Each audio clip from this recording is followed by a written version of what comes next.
আপোনালোকে হয়তো ভাবিছে ন মই ইমাননো চাইকেলৰ মাজতনো কি কৰি আছোঁ। তেনেহ'লে ভিডিঅ'টো প্ৰথমৰ পৰাই আৰম্ভণি কৰিছোঁ। হাই গাইজ, মই নিহা দত্ত। মোৰ নতুন এটা ভিডিঅ'লৈ সকলোকে স্বাগতম জনাইছোঁ। আৰু আজি এইফালে আমাৰ পৰিয়ালটো লৈ গৈ আছোঁ আমি ডিব্ৰুগড়ৰ পৰা এখন চাইকেল ল'বলৈ।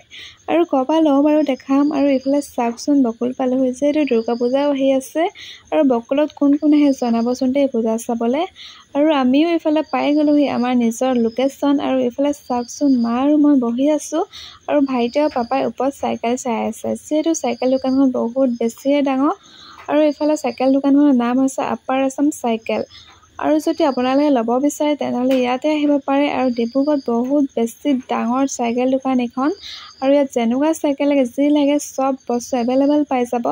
যদি আপোনালোকে ল'ব বিচাৰে তেনেহ'লে মোক কমেণ্ট কৰি জনাব আৰু মই ভালকৈ ডিটেইলছটো দি দিম। আৰু এইফালে চাওকচোন, এই বাইকখন ইমান বেছি ধুনীয়া আৰু সৰু ল'ৰা ছোৱালীৰ চাইকেল যে ইমান ধুনীয়া ধুনীয়া ষ্টাইলত আছে নহয়।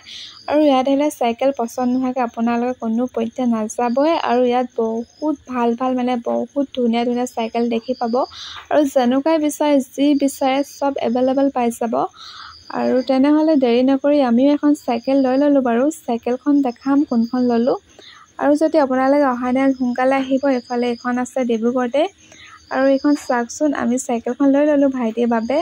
আৰু যিহেতু চাইকেলখন অ'টতে উঠাই লৈছোঁ দেই, তেনেহ'লে আজিলৈ আহিছোঁ বা।